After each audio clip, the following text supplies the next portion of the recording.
Buenas tardes, bueno, antes de que sea la inauguración. Buenas tardes, doctora Kalinka, muy buenas tardes a cada uno de ustedes. Gracias por su puntual asistencia. Felicidades porque este seminario se tenía planeado. La doctora Kalinka ha trabajado en conjunto con todos los integrantes del núcleo académico básico. Muchas gracias por hacer posible este seminario de teorías, herramientas, procesos y experiencias aplicadas a la traducción para que los estudiantes, las estudiantes en este caso, pues, de esta nueva generación que está iniciando, Mayra, Aurora, Karen, tengan estas herramientas para que les permitan salir adelante con ese proyecto de investigación. Agradecemos también a la que están conectados, hay algunos estudiantes de la primera generación, que es 2019-2021. Muchas gracias, cedo la palabra al director y éxito a todos y a todas. Gracias. Pues muy buenas tardes a todos, a todas. Me da mucho gusto estar con ustedes esta tarde para inaugurar este seminario que pues muy amablemente organizó la doctora Kalinka en coordinación con el NAP de esta maestría. Me da mucho gusto también ver a Fabricio de la primera generación. No sé quién más de la primera generación esté conectado, pero bueno, me da mucho gusto verlos conectados en este encuentro. Como dije hace un momento, a todo el NAP, a la maestra Alba, a la doctora Alba, la maestra Alba, la doctora Marisol, al doctor Herby, y es que no veo las fotos de todos, ¿no? Con esta cuestión de las cámaras vemos algunas y otras no. Pero bueno, muchas gracias a todo el NAP que está aquí con nosotros.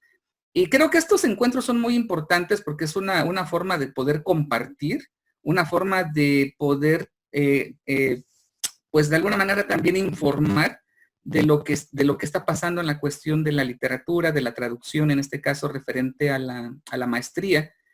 Y créanme que hoy va a ser un excelente seminario, un excelente encuentro, sobre todo porque tanto el ponente como la doctora que va a ser la moderadora, pues son conocedores de estos temas, y la doctora Marisol pues sabe mucho también de este tema, y van a disfrutar este encuentro. Y pues muchas felicidades a Mayra, Aurora y a Karen también que están con nosotros de esta nueva generación, segunda generación.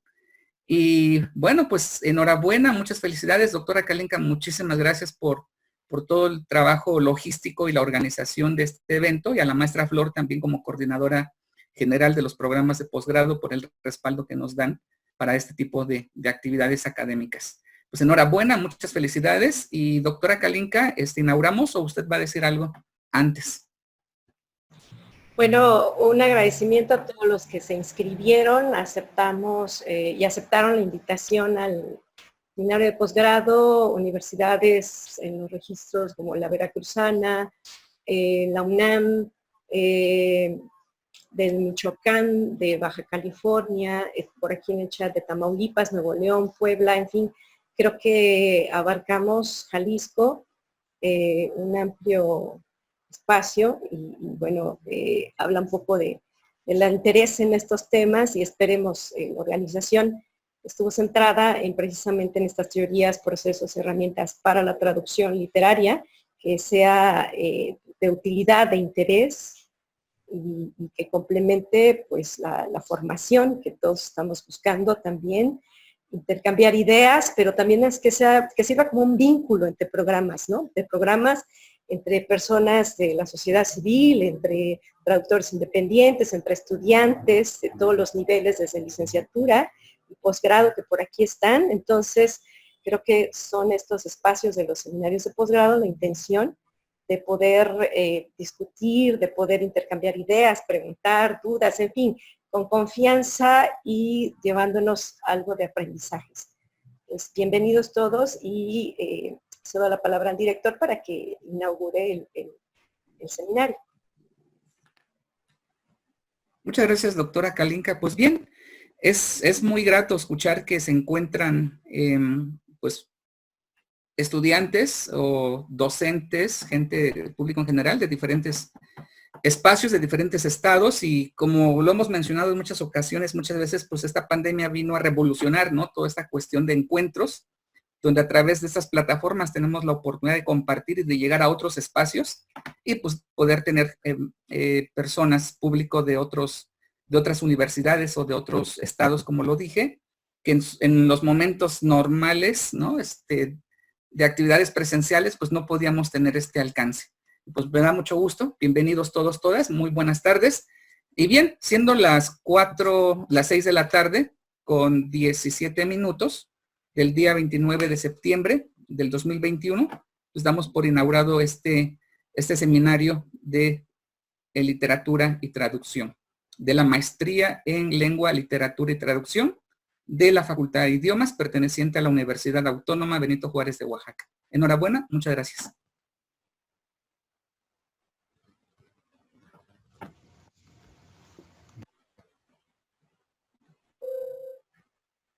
Sí, doctora Marisol, las sesiones ya empezaron.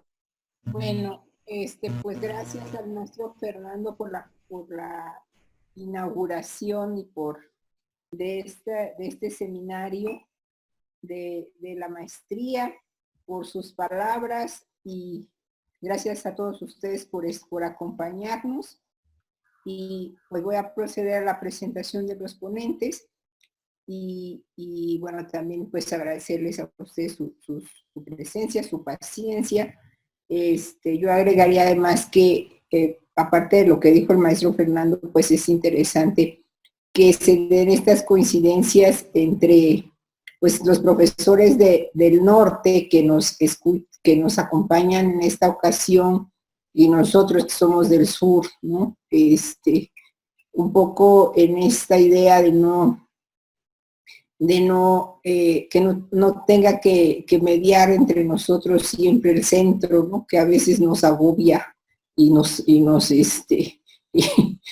ahí nos quedamos, ¿no? Entonces en esta ocasión, pues el diálogo será directo y pues no tendremos ningún intermediario. Ok, bueno, entonces voy a proceder primero a leer la semblanza del profesor José Luis Evangelista Ávila.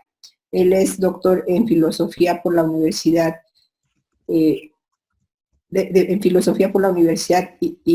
Iberoamericana. Es miembro de la Sociedad Iberoamericana de Estudios Kierkegaardianos, SIEC, la Sociedad Académica Kierkegaard, SAC, y del Cuerpo Académico Estudios Humanísticos de Cultura. Con los últimos forma parte del equipo de la revista Leteo destinada a investigadores noveles. Desde el 2009 es docente en la Universidad Autónoma de Chihuahua. Sus áreas de investigación se encuentran en la relación del mal y la violencia con la subjetividad, así como en el autor Søren Kierkegaard ha publicado La determinación externa, Søren Kierkegaard y Emanuel Levinas de la Universidad Autónoma de Chihuahua en el 2011, así como artículos en revistas nacionales e internacionales. Bueno, en segundo sitio voy a leer la semblanza del profesor Hiram Isaí Evangelista Ávila. Él es doctor en Humanidades en el área de literatura por la Universidad Autónoma Metropolitana. Es docente e investigador de tiempo completo en la Facultad de Filosofía y Letras de la UACH, miembro del Sistema Nacional de Investigadores en el nivel 1 y es líder del cuerpo académico Estudios Humanísticos de la Cultura. Imparte cátedra en la licenciatura en Letras Españolas, la maestría en Investigación Humanística, que tiene la distinción del PNPC, y el doctorado en Educación, Artes, y el doctorado en Educación, Artes y Humanidades, que también tiene la distinción del PNPC. Su trabajo se centra en la teoría y crítica literaria aplicada a la literatura hispanoamericana. Es director de la revista Leteo, revista de investigación y producción en humanidades, dirigida a jóvenes investigadores. Ha publicado Juan José Arreola a través de la analogía, UACJ ficticia WASH en el 2020 y ensayar al confabulador acercamientos a la obra de Juan José Arreola, ficticia Secretaría de Cultura 2018, así como artículos de investigación, y ha sido ponente en diversos congresos nacionales e internacionales. Y finalmente leeré la semblanza del profesor Jesús Hervey Mendoza Negrete, a quien lo conocemos muy bien porque lo tenemos en nuestro NAP y colabora muy intensamente con nosotros. Él es doctor en filosofía por la Universidad Autónoma de Nuevo León. Él es docente investigador de tiempo completo en la Facultad de Filosofía y Letras de la UACH. Imparte cátedra en la licenciatura en lengua inglesa, la maestría en investigación humanística con el reconocimiento PNPC y el doctorado en educación, artes y humanidades, también con la distinción PNPC. Ha publicado La expedición punitiva, reporte del general mayor John J. Pershing, traducción de la UACH 2014, En torno de los días, un poemario en coautoría con Víctor Córdoba, del Instituto de Cultura de Chihuahua, en el 2016, y El destino en un sombrero, poemario en coautoría con Norma Luz González, de la UACH del 2019, así como algunos artículos de investigación en revistas nacionales e internacionales. Actualmente es miembro del Cuerpo Académico de Estudios Humanísticos de la Cultura y la UACH del Sistema Nacional de Investigadores, nivel candidato, y de la Asociación Mexicana de Traductores Literarios. Su trabajo se centra en la teoría y crítica literaria y en los estudios de traducción. Entonces, pues muchas gracias, bienvenidos, y les dejo la palabra para que nos, pues, dejen sus intervenciones, por favor. Adelante. Ok, muy bien. Muchas gracias, doctora Marisol. Y bueno, agradecemos la invitación. En este caso me toca iniciar un poco con estas palabras. De manera que, bueno, gracias Rolando por los comentarios. Bueno, les agradecemos, pues, vaya tanto la invitación, la presencia, la gestión para que esto pues sea posible. Y sin mayor preámbulo, pues comenzaré por dar algunos aspectos, en ese sentido, algunos criterios generales desde la filosofía al plantear la cuestión de la hermenéutica. Para ello remitiré de inicio algunas palabras sobre la hermenéutica y más adelante veremos por qué hago esta referencia. La hermenéutica, el concepto, la palabra como tal, proviene de la tradición griega donde hace referencia a Hermes, que era pues mensajero de los dioses. Hermes tenía pues la tarea de traer los mandatos, los comunicados divinos, por decirlo de alguna manera, y junto con ello es importante hacer esta interpretación para que fueran comprensibles a los mortales. Entonces, este proceso de interpretación, traducción, comprensión, estaba dado en la tarea de Hermes como un vínculo entre los dioses del Olimpo y los mortales, que deriva de ahí, bueno, viene luego la interpretación, los criterios hermenéuticos que originalmente inician con la exégesis bíblica, cómo interpretar el texto bíblico, y pues aparece quizá uno de esos primeros conflictos, ¿no? ¿Qué pasa cuando nos topamos con el Antiguo, lo que hoy conocemos como Antiguo Testamento y el Nuevo Testamento, donde se dan pues digamos, ciertos choques, ¿no? Ok, se corta el audio. Ok, una disculpa por ello. Pero yo sí lo escucho bien, doctor. Ok, perfecto, gracias. Yo sí lo escucho bien. Muchas gracias. Y bueno, aparecen estos, pues, conflictos, ¿no? ¿Cómo hacer compatible e inclusive qué valor tendrían las escrituras del pueblo judío ante el cristianismo? Aparece entonces la exégesis como estos principios que van a dar criterios de interpretación, criterios de comprensión e inclusive criterios para la traducción, cuando ya comienzan a hacerse tal cual las traducciones, las primeras de la Septuaginta, por ejemplo. Y entonces es aquí donde inician los principios, digamos, los pininos de lo que hoy conocemos como hermenéutica. Después ya viene atravesada por autores quienes propiamente dedican textos a ello. Por ejemplo, en el romanticismo con Schleiermacher. Después aparecerán autores como Dilthey. Y bueno, esto nos lleva ya a más contemporáneos en el siglo pasado como Heidegger, Gadamer, que es donde adquiere un nuevo matiz, un matiz muy fuerte. A partir del siglo pasado, principalmente en filosofía en general, sucede lo que se denomina primero el giro lingüístico, que después se convertirá en el giro hermenéutico, en el cual se nos plantea de que, bueno, a grandes rasgos, ¿no? A final de cuentas, más que de la realidad, hablamos de nuestras interpretaciones de la realidad.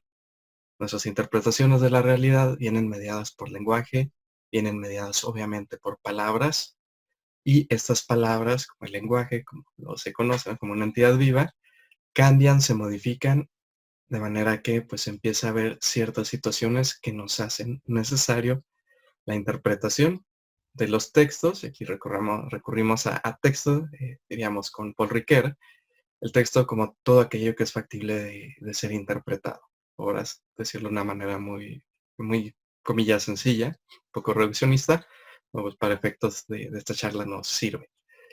Y entonces aparecen estos elementos donde la hermenéutica no es solo pues la hermenéutica de los textos, no solo es la interpretación de los textos, sino que interpretamos la realidad, interpretamos todo aquello que está mediado por el lenguaje, y en esas interpretaciones, en estas mediaciones, nos topamos entonces con que inclusive hacemos interpretación a distintos niveles.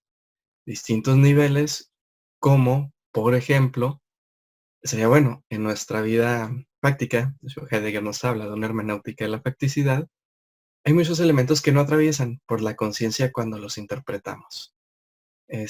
Por poner un caso quizá muy burdo, cuando uno juega con cualquier cosa, yo habitualmente tengo que hacer con cierto movimiento, aquí traigo por ejemplo un tubito, no hacemos una conceptualización de esto que estamos haciendo. Si nosotros botamos una pelota, no hacemos todo el rastreo conceptual, por decirlo de alguna manera, de decir, muevo mi mano, golpeo la pelota a cierta velocidad y fuerza que debo calcular para que tope en el suelo de tal manera y regrese a mi mano y entonces otra vez subo y bajo mi mano. No, es el movimiento continuo. Si alguien está tomando notas, por ejemplo, no toma la pluma pensando, necesito un objeto, el cual escribe, o el cual me sirve para escribir, y entonces lo voy a apoyar sobre el papel, sobre los renglones, para que queden derechito, voy a escribir esta letra, luego la otra.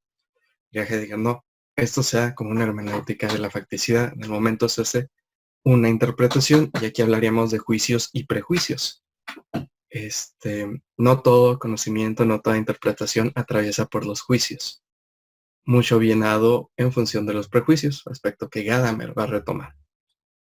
¿Cómo interpretamos los prejuicios? Vámonos aquí una cuestión de las palabras, del lenguaje, muy sencilla, ¿no? Es pre y es juicios, lo que está antes del juicio. No necesariamente es una cuestión negativa, bien que puede serlo, respecto a la interpretación de la realidad o de un texto. Entonces, vamos, ¿no? A través de los prejuicios. Y estos prejuicios ya se convierten en elementos incuestionables, no porque no haya una voluntad de cuestionarlos, sino porque no hay necesariamente una conciencia de que los estamos aplicando. Al no haber una conciencia, se aplican de manera directa y actuamos conforme a ellos. Entonces ahora bien, volvamos un poco a la hermenéutica, digamos, remitida al texto escrito. En esos materiales me voy a remitir a la postura de Bouchot con la hermenéutica analógica. Hay tres conceptos que quiero plantear, digamos, bueno, y que son siguiendo a Bouchot. Bouchot nos habla de que en la hermenéutica podemos hablar de una hermenéutica o una interpretación unívoca, otra equívoca y finalmente la analógica, que es su propuesta. me interesa hacer la referencia a estos conceptos de que, bueno, una interpretación unívoca supone que hay solo una forma de interpretar, hay una especie de linealidad, dirección única al momento de interpretar, en este caso también interpretar, traducir un concepto.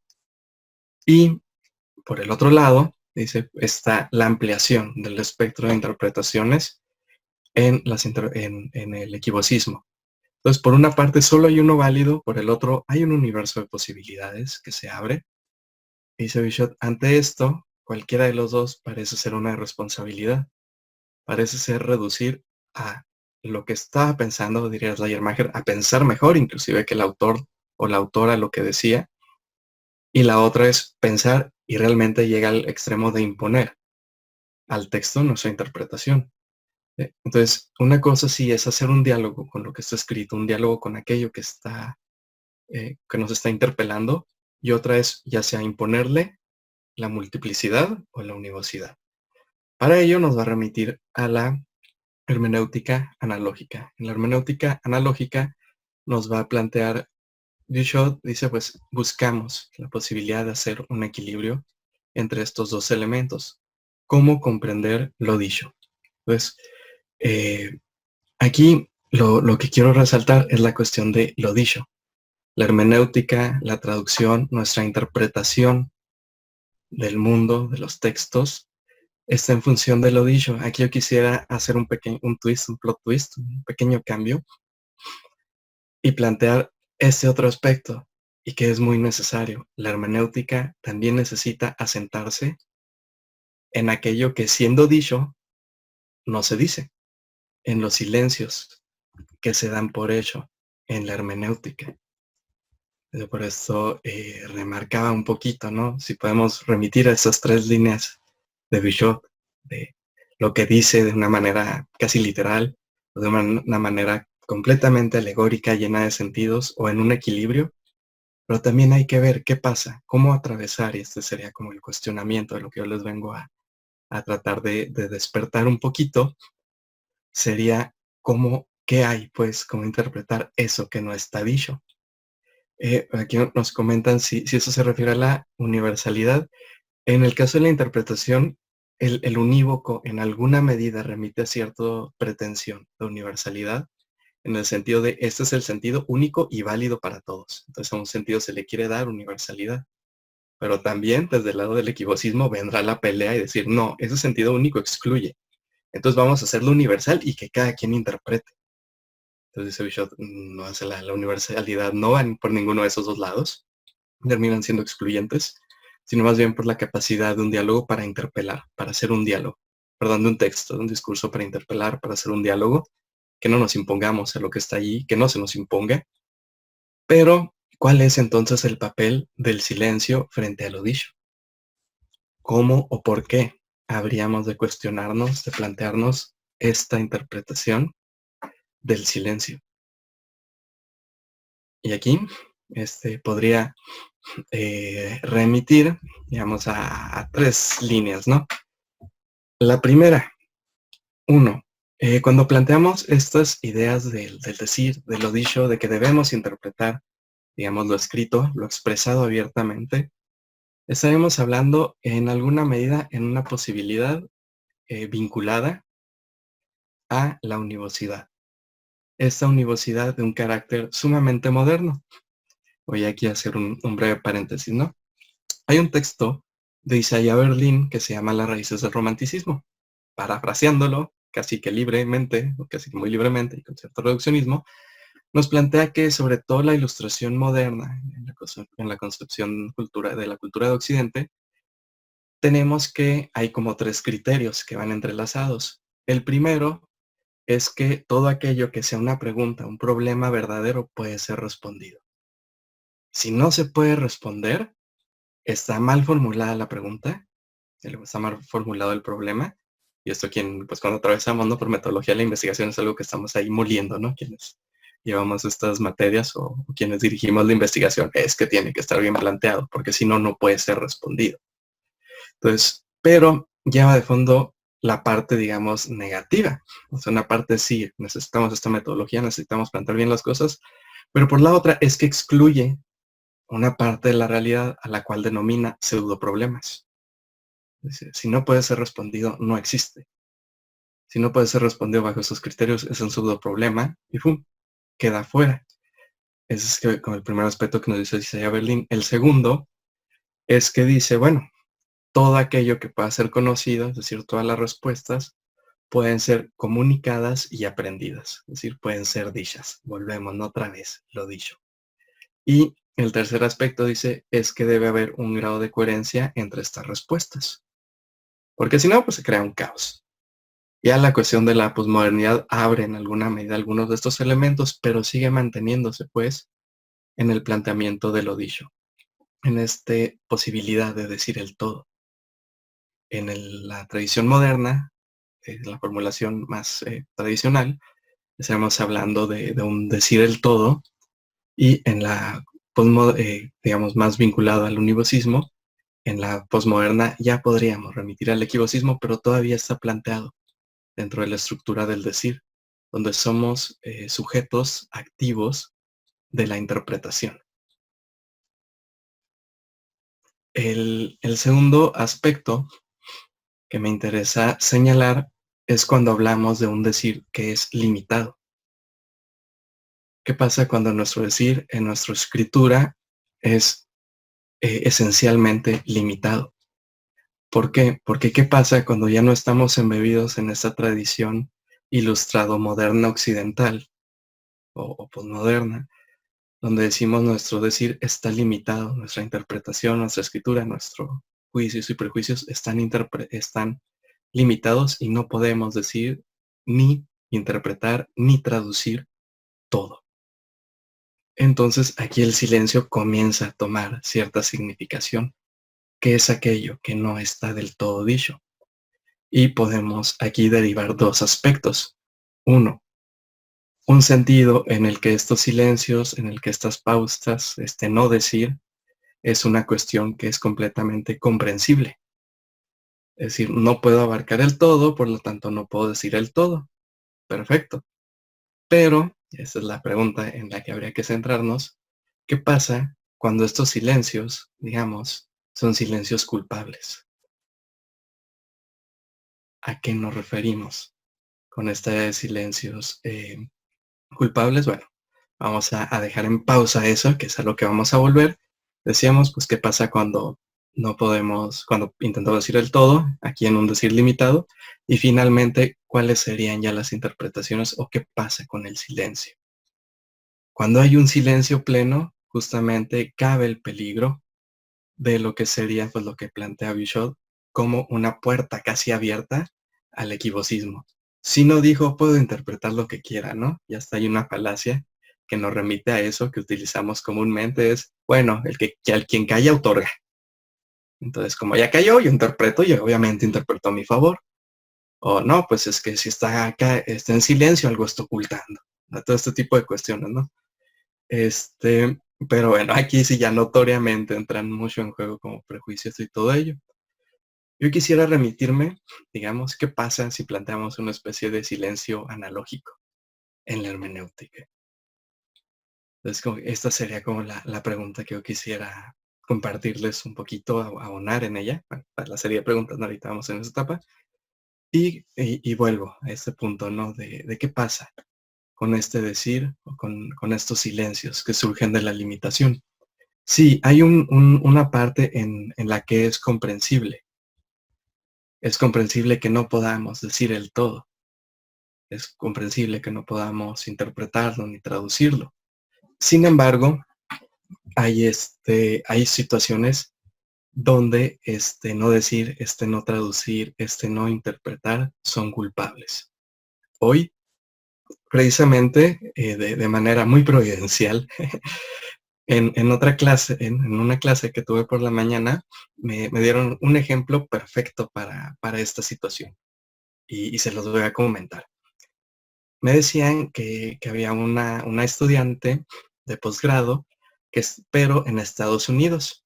No recuerdo si ella era mexicana o de familia mexicana, pero ella estaba en Estados Unidos y estaba haciendo estudios sobre literatura contemporánea mexicana. Y entonces estaba haciendo los estudios sobre la violencia relativa al narcotráfico en la literatura.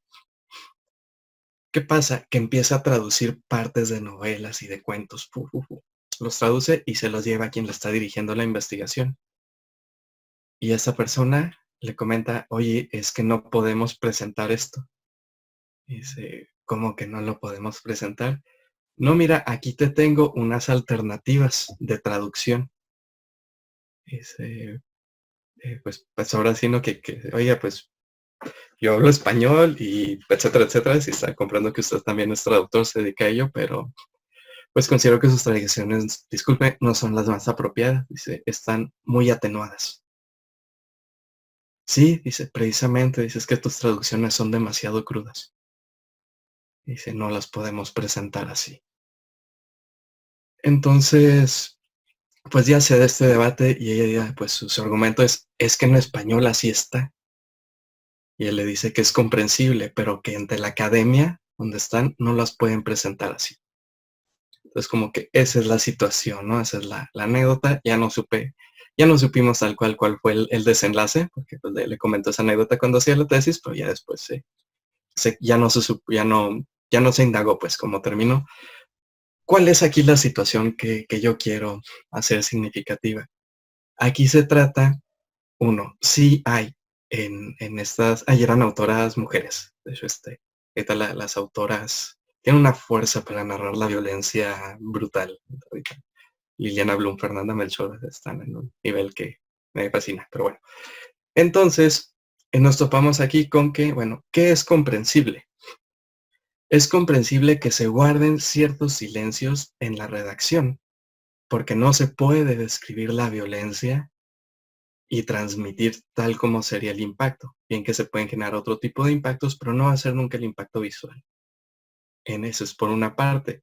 En el otro habría una violencia comprensible, vamos a ver, perdón, un silencio de esa violencia comprensible, como lo es en el teatro, en la tragedia griega. Se debe entender, queda claro qué pasó, pero se cuida de dejarlo en segundo plano y que sea el coro quien nos lo comunique.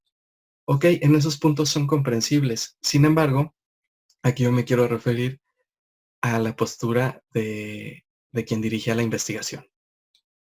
Ahí ya no es un silencio, creo yo, que sea comprensible. Creo que estamos hablando ahí de un silencio culpable. ¿A qué me refiero con estos silencios culpables? Los silencios culpables, y que deben ser interpretados, es por algo que viene de la mano de lo que Boaventura de Sousa Santos nos plantea como las epistemologías del sur. En las epistemologías del sur nos hablan de un norte y un sur epistémicos globales que ponen en situación, pues una situación hegemónica. Los nortes influyen, determinan, coartan, etcétera, a un sur que es invisible. Y lo que pasa en el sur puede suceder en el sur, y comillas, está bien porque es un espacio prácticamente de salvajes, donde no hay ley, no hay orden, etcétera. Pero en el norte eso no pasa, comillas enormes. Mientras allá hay lo legal y lo ilegal, acá estamos fuera de la ley. Mientras allá hay civilización, acá es lo salvaje. Mientras allá es lo bueno y lo malo, acá estamos por fuera de los criterios éticos y morales. En la práctica, ¿qué genera esto? Genera de que, pues por ejemplo, en los nortes, los índices de, por ejemplo, pedofilia, otra vez comillas, no son tan altos. No es porque haya menos pedófilos, es porque existe turismo sexual que bajan a los sures, donde sí hay turismo sexual. Por desgracia, México pues es uno de estos países donde sabemos que sucede, ¿no? Sobre las playas, pues, los casos de Acapulco y otros son horribles, no entramos en detalles. Pero volvamos al caso de la traducción, cómo se relaciona con esta cuestión del norte-sur y con la cuestión de que allá sí hay permisión y acá no hay permisión y etcétera. Y que esto es un silencio culpable en la traducción o en la interpretación. La postura sería que es necesario buscar estos silencios, porque en estos silencios hay una culpabilidad. Cuando se dice que aquello no se puede decir allá, pero acá sí se puede, vamos a decirlo con uno de los aspectos del feminismo que se me hace una genialidad, cuando nos dicen que aquello que no se menciona no existe. Vamos a hacer el entrecruce entre estas dos cosas. eso que se menciona en México con esa violencia y crudeza es porque allá existe. Cuando lo traducimos no lo decimos porque acá no queremos que exista.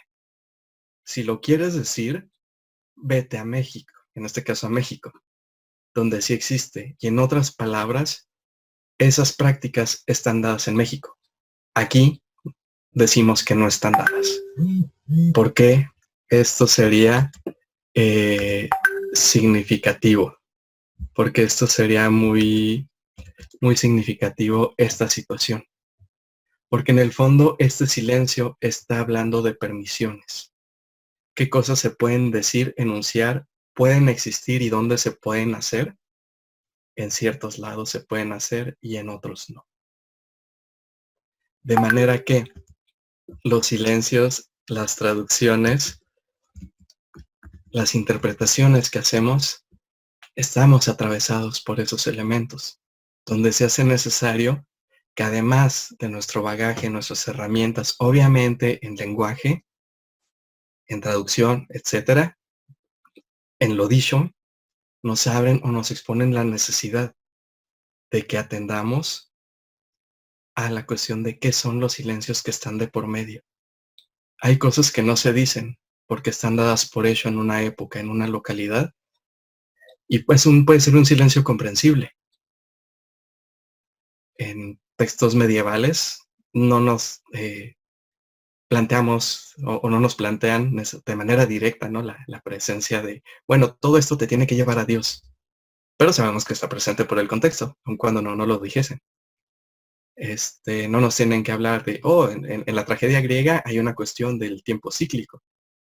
No nos lo dicen, para ellos estaba dado por hecho. Es un silencio comprensible y tenemos que tener conciencia de ello, pero también hay que tratar de buscar en qué medida tenemos silencios de los que somos culpables o son culpables a quienes interpretamos y a quienes traducimos, porque hay pues la necesidad de remitir a todos estos análisis y estudios sobre la crítica y análisis del discurso, cuestiones como las epistemologías del sur, que fue el ejemplo del que tomé, pero también están los pautas como el orden del discurso en Foucault, la obra del orden del discurso nos plantea esto, la manera en que actúan los dispositivos en Giorgio Agamben, y cuestiones que a veces son tan comillas y aparentemente comunes, y que ahorita igual están causando que es un revuelo, como es el uso de lenguajes inclusivos frente a un lenguaje sexista. Entonces, ¿en qué momento necesitamos que nuestras hermenéuticas, nuestras interpretaciones, nuestras traducciones atiendan a una hermenéutica de los silencios, a una interpretación y traducción de los silencios, cuando estos son comprensibles? Generalmente para los comprensibles luego vienen por eso los estudios introductorios o el aparato crítico, ¿no? Que nos ayudan. Pero para los que son culpables muchas veces guardamos silencio. Reitero, y ese silencio es culpable. Ya para cerrar quiero remitir al caso de Canadá. Canadá hace una semana, de hecho, semana máximo 2, ahí sabrán que bueno, uno tiene su corazoncito, ¿cómo se dice? Geek, friki, ¿no? Ahí está mi martillo de Thor. Y esto es uno de Snoopy. Por no mencionar otros santos de Pardafernalia, junto al de Thor está un Darth Vader casco. Pero bueno, a lo que voy. Ahí tiene. Obviamente yo también tengo mi colección de Snoopys que no voy a referir porque es un poquito más amplia. Pero ¿a qué voy, no? ¿Qué se les ocurrió en Canadá? Destruir mucho de los materiales de Asterix y Tintín. Y dije, ¿cómo es posible que haya pasado eso? Pasó. Comprendo que hay cuestiones que están mal manejadas en Asterix y Tintín, no lo niego. Sin embargo, aquí hay dos opciones. Una, la opción que ha tenido Warner en algunos elementos que se me hace muy bien aplicada, que es como una aclaración, un disclaimer al inicio de los programas o películas, que dice que no se comparte lo que se manifiesta ahí, que no están de acuerdo, que asumen que está mal, pero que ese producto cultural es propio de su tiempo y nos refleja cosas que hoy nos hemos dado cuenta que son malas. Entonces, esto yo creo que es como una vacuna. Es como decirte, ahí te va en pequeñas dosis para que te formes un criterio. Y otra vez, creo que esas serían aclaraciones que nos hablan de silencios que son comprensibles. Ahí no se dice, que están maltratando. Pero ya con la aclaración decimos, es un silencio comprensible. En esa época no la veían así. Ahora yo puedo ver lo que está mal. Pero en Canadá se les ocurre quemar Tintín y Asterix. En otras televisoras y demás nos desaparecen programas, capítulos. No sé si a ustedes les tocó, pero una genialidad, Bugs Bunny transvestido, ¿no? Y dando besos a diestra y siniestra, pero bueno. Ya no se dan esos capítulos. Ya no hay ni esta aclaración. Hay un desaparecer todo esto que ahora se juzga malo. Bueno, perdón, que ahora juzgamos malos y que en su momento era normal. Y entonces, ¿qué es lo que pasa? Que se hace un silencio culpable. ¿Por qué se hace un silencio culpable? Porque en lugar de asumir la responsabilidad histórica frente a esas situaciones que estuvieron mal, las desaparecemos y con ello pretendemos que no existan, las borramos de la vista y generamos silencios artificiales que van a fundamentar prejuicios, violencias. Al final de cuentas, creo que es un sentido de un silencio culpable al que debemos atender dentro de nuestra interpretación, ya sea hermenéutica o en nuestras traducciones o en cualquier criterio de comprensión. Y bueno, eso sería todo por mi parte. Muchas gracias.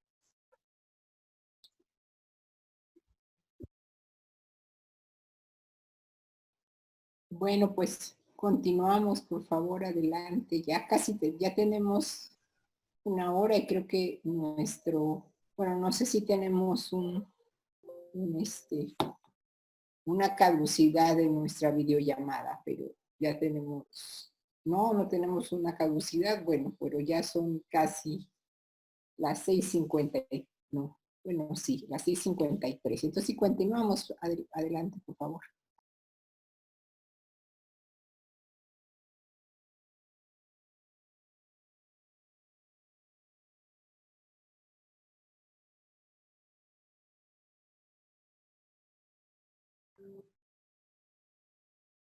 ¿Qué tal? ¿Qué tal? Buenas tardes, muchas gracias por estar aquí acompañándonos. Muchas gracias a la Universidad Autónoma Benito Juárez de Oaxaca y sobre todo, ¿verdad?, a los maestros organizadores de la maestría en Lengua, Literatura y Traducción. Bueno, a mí me toca explicar la cuestión hermenéutica en la literatura. Sí, afortunadamente ya varios de los datos los dio José Luis. Sí, entonces vamos a saltarnos unas cositas. Nada más recordar, bueno, que esta hermenéutica en la que estamos manejando es la analógica, ¿verdad? Que sale de la mente de este gran filósofo mexicano Mauricio Beuchot, ¿verdad? Recordando que esta situación, esta disciplina de la hermenéutica es la interpretación de textos, ¿verdad? Y como bien lo estuvimos checando con los ejemplos que dio José Luis, vamos a entender texto, todo aquello que es hiperfrástico, ¿sí? No solamente es el texto escrito, sino todo aquello que está sometido a la lectura. Por eso podemos hacer hermenéutica del cine, ¿verdad? De una obra de arte, ¿sí? Y en este caso nos vamos a centrar en lo que es la literatura, ¿sí? La hermenéutica va a estar siempre, o la podemos utilizar siempre que estos textos sean nebulosos, no sean de fácil acceso, sino aquellos que nos dan en qué pensar, ¿cierto? Bueno, sí se está cambiando la presentación. Sí, sí. Ah, perfecto. Perfecto, entonces estos datos que ya mejor los desarrolló José Luis, los pasamos. Y yo les voy a presentar un método, un paso a paso para hacer este tipo de interpretaciones. Ahorita lo ponemos así un poquito más obvio.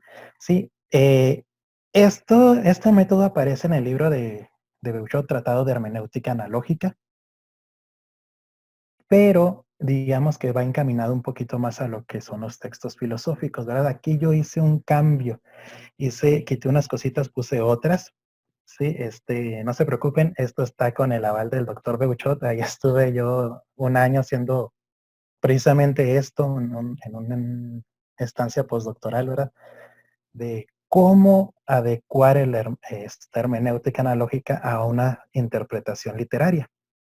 Bueno, son 3 pasos. El primer paso, como muchos pasos, se divide todavía en 3. Obvié uno, ¿sí? Que es una lectura sintáctica. ¿Por qué? Bueno, porque a la hora, en el momento en que nosotros vamos a traducir, ¿verdad? A interpretar algo, tenemos que saber que ya lo leímos bien, que entendemos sus palabras, que entendemos hasta sus signos de puntuación, ¿sí? Si no, pues estamos empezando mal, ¿verdad? Ya empezamos mal. Si no entendemos con una lectura lo que queremos interpretar, no podemos entonces comprender bien el texto. Obviamos ese paso.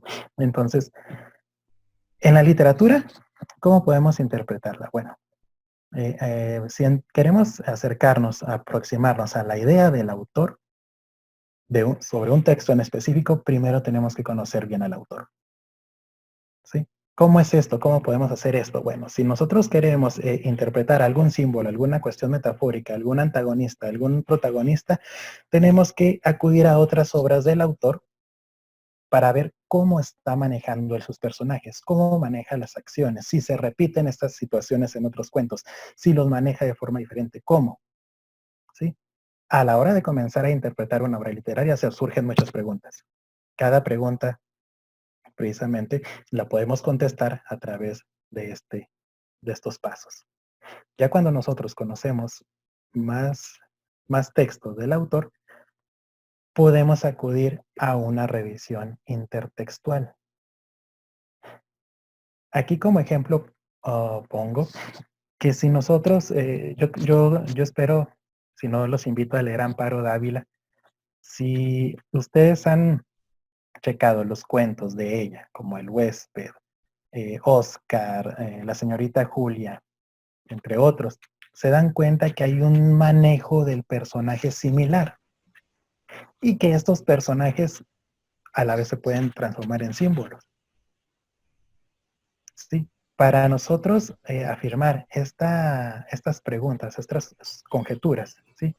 Podemos anclarnos en situaciones intertextuales donde se explique o donde se compare, o donde se haya paralelismos sobre otros textos que toman ciertos rasgos y que nos ayuda a explicar mejor esta situación. No sé si ustedes han visto la película del Babadook.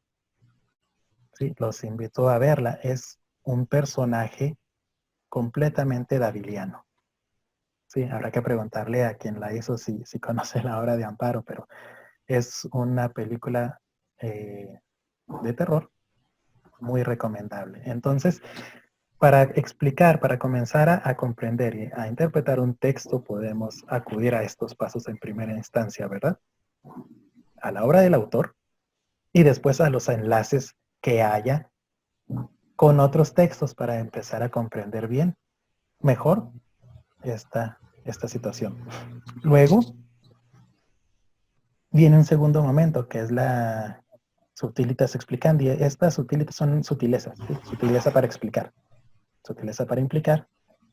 Ahorita estamos explicando. ¿Qué explicamos? ¿Qué nos gusta de una obra literaria? Precisamente los manejos simbólicos, las cuestiones metafóricas. ¿Sí? Esta explicación, esta búsqueda de significado, bueno, tiene una rama que se llama semántica, y la semántica se ocupa en estas cuestiones de los significados de las palabras, pero también de los cambios que existen en las palabras, y precisamente no hay mayores cambios que se producen que cuando se utiliza el símbolo o la metáfora. ¿Qué entendemos por símbolo? Bueno, lo vamos a entender como lo entiende Paul Ricoeur. ¿Sí? Es el símbolo, tiene dos caras. ¿Sí? La referente, lo directo, lo que nosotros vemos a primera instancia y que nos da a entender parte del significado. Pero aparte existe otra cara, la que no se ve, pero que está cargada precisamente de mucho contenido interpretativo. ¿Sí? Prado Oropesa lo menciona también, el símbolo es tan complejo, ¿sí?, que necesitamos por fuerza otras disciplinas para que nos ayude a tratar de comprender lo que nos quiere mencionar. Bueno.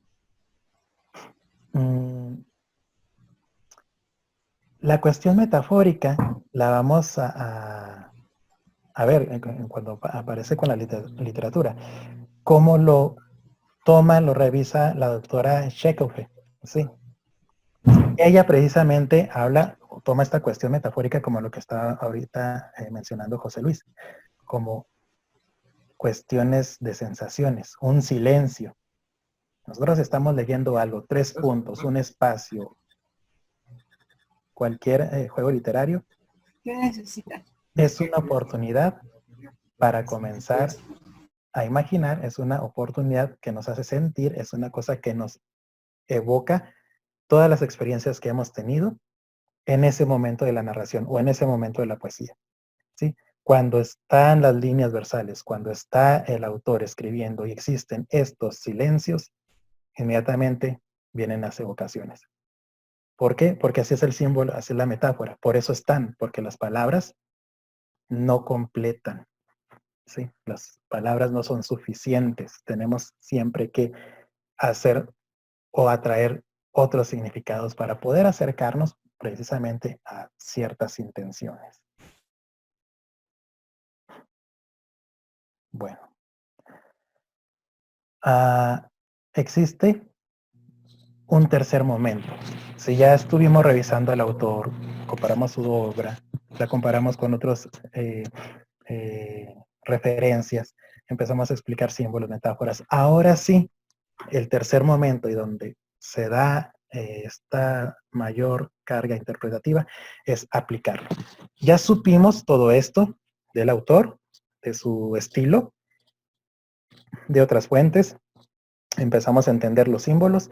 Ahora sí, todo esto me ha llevado a interpretar esta situación, a tener bases a las conjeturas que anteriormente hicimos a manera de preguntas. ¿Sí?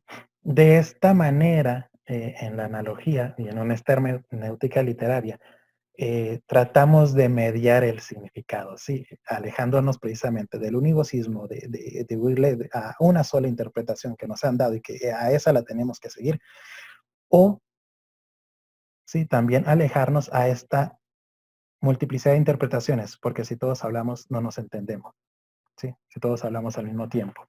Entonces la analogía trata de mediar, sí tiende al univocismo porque tiene un método, pero también apunta, digamos, al equivocismo, a la cuestión subjetiva, porque al fin y al cabo de cuentas, quienes interpretamos somos nosotros. Vamos a aterrizar les tengo unos ejemplos, un par de ejemplos, con uno de los autores que, vaya, que más tienen esta situación de un texto oscuro, ¿sí?, que no es tan de fácil acceso, que es Juan José Arreola. Tenemos este primer texto, ¿sí? Es una minificción, Ágrafa musulmana en papiro de Oxirrinco. Sí, esta no la vamos a interpretar toda porque se nos va el tiempo, pero sí nos sirve de base precisamente para esta situación intratextual que les menciono. Dice, estabas a ras de tierra y no te vi. Tuve que cavar hasta el fondo de mí para encontrarte. De buenas a primeras, en una lectura primeriza, ¿verdad?, una lectura de acercamiento, de conocimiento, se nos puede figurar que le está hablando a una mujer, ¿no?, a su amor. Sí, es una buena aproximación, ¿sí? Es lo que nos dice la lectura. Y si quieren saber más sobre ese tipo de aproximación, les recomiendo este libro. La maestra Carmen de Mora hace precisamente, no sé si se ve bien, un análisis sobre este tipo a este cuento, a esta minificción, sobre y de su interpretación sobre un idilio amoroso. Pero aquí estamos haciendo hermenéutica, ¿sí? Vamos a ver qué otras cosas nos puede decir este texto. Ágrafa, en primer lugar, es una palabra en plural, ¿sí? ¿Qué significa? Son todos aquellos escritos que se le adjudican a Jesucristo, pero que no son canónicos, ¿sí? Musulmana, bueno, no sé si sepan que en el Corán también hay referencias de Jesús. Papiro de Oxirrinco. Los papiros de Oxirrinco fueron papiros que se encontraron a principios de 1800 y después se vuelve a retomar la búsqueda a finales, que son papiros exactamente que se encuentran en una parte de Egipto y que contienen mucha de la información histórica, literaria y cultural que ahora conocemos de la historia de Medio Oriente entre los siglos 2, 3 antes de Cristo y 1 y 2 después de Cristo, ¿sí? Ahí, para no hacerles mucho, se encuentran un evangelio apócrifo, el de Tomás, se encuentran poemas de Safo, de Eurípides y de otros autores. Bueno, ¿cómo se encuentran? Se encuentran en un basurero, casi a ras de tierra, ¿sí?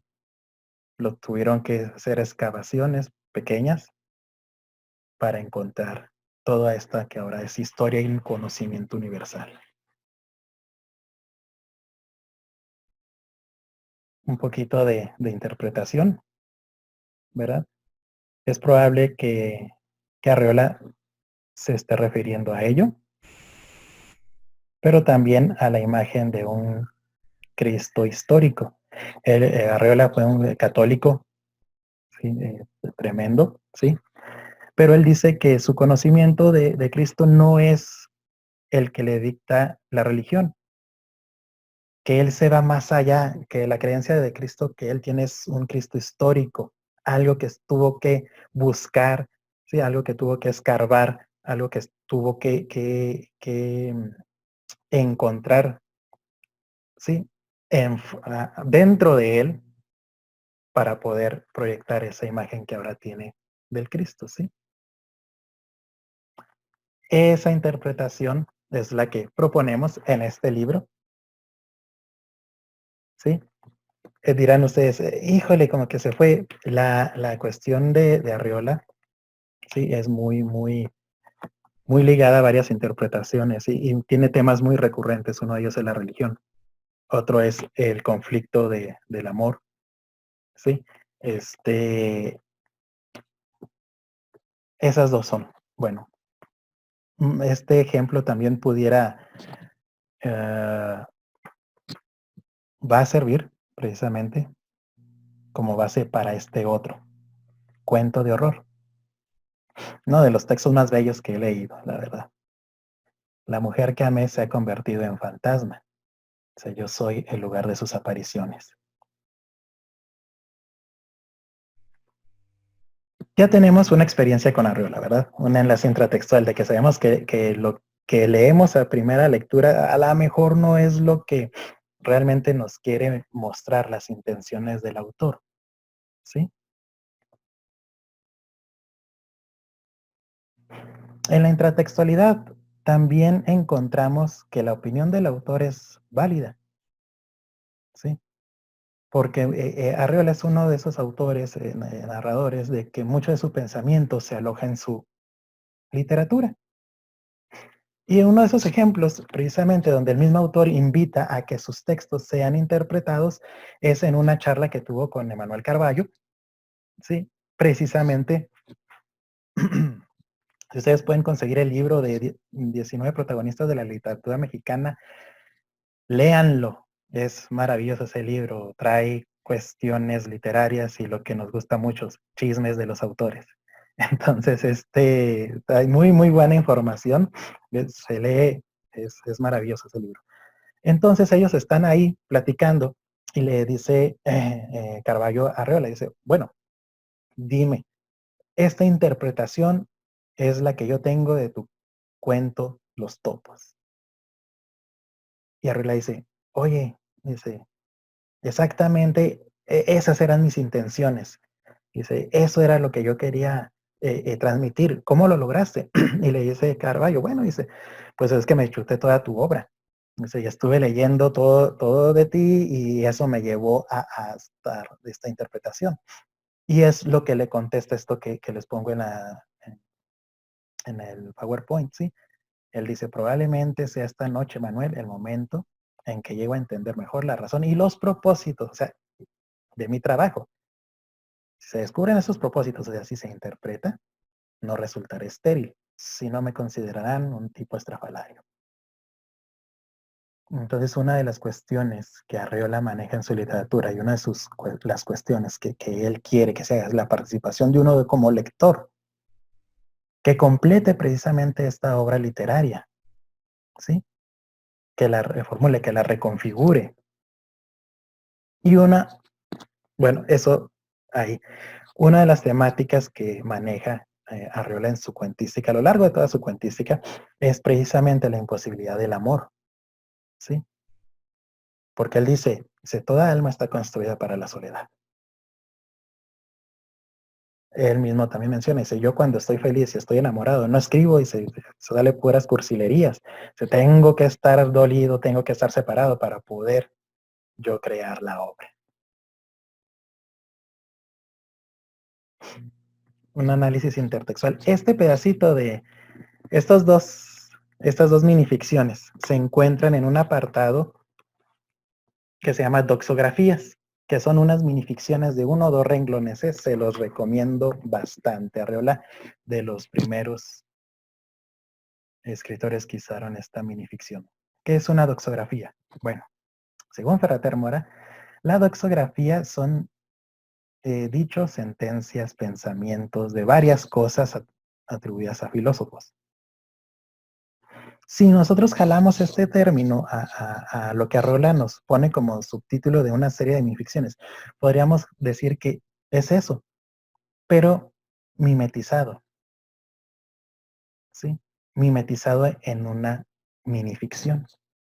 Son los pensamientos literarios, los pensamientos de un autor, ¿sí? Puestos como una pequeña ficción. Vamos a explicar un cuento de horror, ya con lo que sabemos.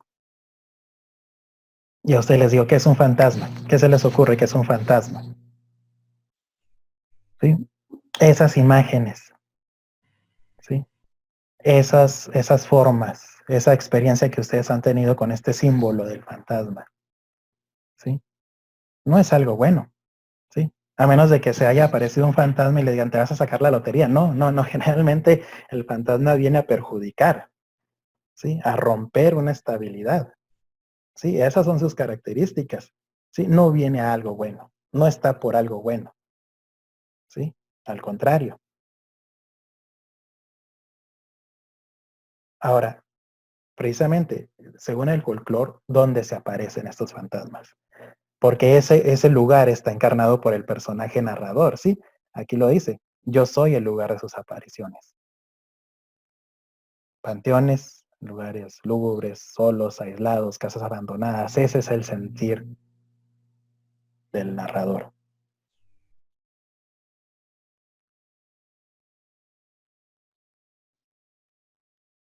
Por último, porque creo que ya también se va a acabar el tiempo. A través de todo este bagaje, esta minificción, fíjense todo lo que nos ha dicho, ¿sí? Y esta es la propuesta. La mujer no ha muerto. En ningún lado de esta minificción dice que ha muerto. Solo que amó a una mujer hace tiempo, verás, ya no.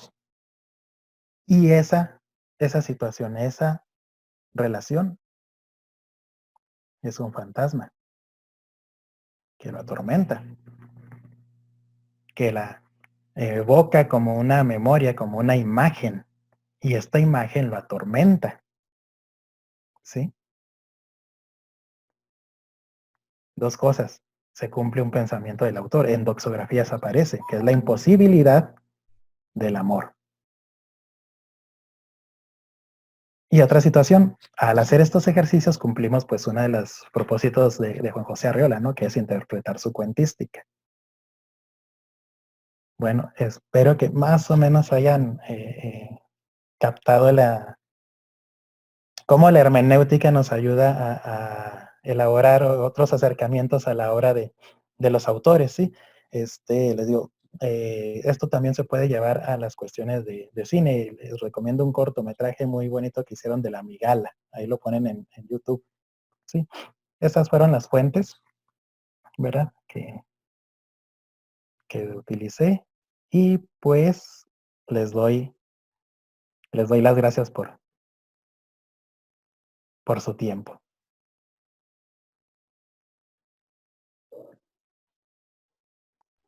Muchas gracias, doctor. Gracias por su ponencia. Dejaremos los comentarios al final y pues nos quedamos con la última participación, por favor. Muchas gracias. Pues por fortuna ya conozco a muchos de los que están aquí, al menos los que son de la UABJO. Hay muchos que veo que no identifico, pero me da mucho gusto estar aquí y me da gusto que pudimos hacer esta participación en equipo con el cuerpo académico. Como pueden ver, hay una clara, digamos que un lineamiento o una especie de camino muy bien marcado entre los compañeros, ¿no? Desde la filosofía, la literatura, y yo voy a irme directamente a la parte traductológica. Hay un chiste que puede ser muy mal chiste, pero a mí me pareció muy simpático, que dice Gianni Vattimo, como epílogo. Es un textito bastante muy agradable, que viene como epílogo a la hermenéutica de la encrucijada de Mauricio Buchot. Es uno de nuestros gurús en nuestro trabajo, en el trabajo del cuerpo académico. Y dice Vattimo sobre la hermenéutica, que la hermenéutica, uno no puede andar hablando de hermenéutica en cualquier lugar. Imagínate que alguien dice, imagínense que alguien le pregunta, ¿y tú qué te dedicas? Dice, no, pues yo hago un poco de hermenéutica. No es algo que pueda uno andar platicando en cualquier lugar. Pero bueno, nosotros pues que nos dedicamos a estas cosas, pues se vuelve uno de los motores para que pueda continuar todo esto. Lawrence Venuti, uno de los grandes de nuestra época en los estudios de traducción, en la traductología, hace poco tuvo una conferencia muy emocionante, pero me gustó mucho. Ahora que ya tenemos esta posibilidad de conectarnos vía electrónica, me llegó el póster que iba a dar una conferencia, me apunté, me inscribí y lo vi. Nunca me dio la oportunidad de buscarlo, porque yo no lo imaginaba, ¿no? Leía sus trabajos, pero nunca lo había visto y lo vi, me llamó mucha atención, no lo imaginaba así. Muy interesante, una voz muy profunda. Y él habla de esta postura, y es la que él maneja, una postura hermenéutica, un enfoque hermenéutico en la traducción. Y él dice que la contrapone a lo que él llama un instrumentalismo en la traducción. Dice Lawrence Venuti que para él lo que él llama instrumentalismo es un modelo que entiende la traducción como una reproducción, y eso es muy interesante aquí la palabra, la reproducción de un texto fuente. Entonces, esta reproducción, dice, reduce a la traducción como un proceso mecánico en el que hay un solo significado y una sola interpretación. Entonces, por ahí voy a arrancar yo, por ahí va mi tema. Después de lo que comentaron los compañeros, yo me voy a ir hacia esa parte, ¿no? Si pudiera tener subtítulo, mi participación sería algo así como el límite o los límites de la hermenéutica en la traducción literaria. Uno de los temas que más me ha causado que ha sido de mi interés en los últimos años que he estado trabajando con la traducción y con la traducción literaria, o con la crítica de la traducción, es este tema del concepto de fidelidad, porque Incluso no hay que ser especialista, no hay que haberle entrado a la traducción para asumir que una traducción debe ser fiel, ¿no? Que siempre hablamos de la fidelidad, que sí, cuál es una traducción más fiel. No hace mucho me preguntó un compañero de acá de Chihuahua, estábamos celebrando los centenario de Shakespeare y Cervantes, y me pregunta, ¿cuál es la mejor traducción de, no sé si me dijo de Hamlet, ¿no? Y luego me dice, la más fiel. Y caray, pues es una palabra bastante complicada, ¿no? Pero asumimos que hay fidelidad. Bueno, algo de esto lo tengo por escrito, así que se los voy a leer y luego interrumpo para comentar. Antes de continuar, nomás quisiera preguntarles si me están escuchando bien, porque he tenido muchos problemas de conexión. Sí, todo perfecto. Perfecto. Entonces continúo. Voy a dar lectura a esta introducción. Uno de los conceptos más ambiguos en el mundo de la traducción es el de fidelidad. Resulta curioso entonces que la fidelidad sea el principal objetivo que perseguimos al traducir y que esté presente, aunque sea de manera tácita, en casi toda evaluación sobre una obra traducida.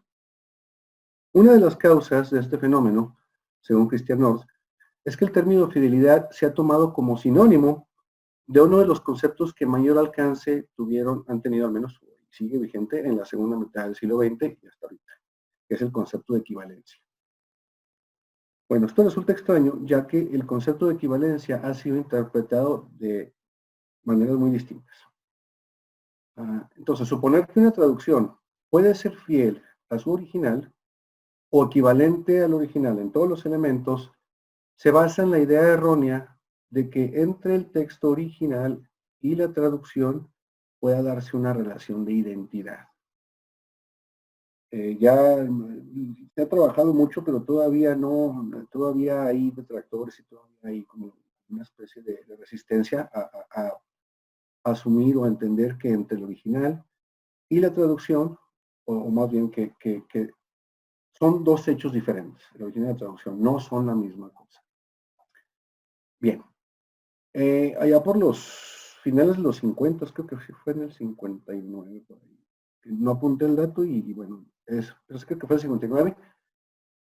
John Hollander, el poeta y crítico, publica un texto que se llama Versiones, Interpretaciones y, bueno, en inglés dice Versions, Interpretations and Performances.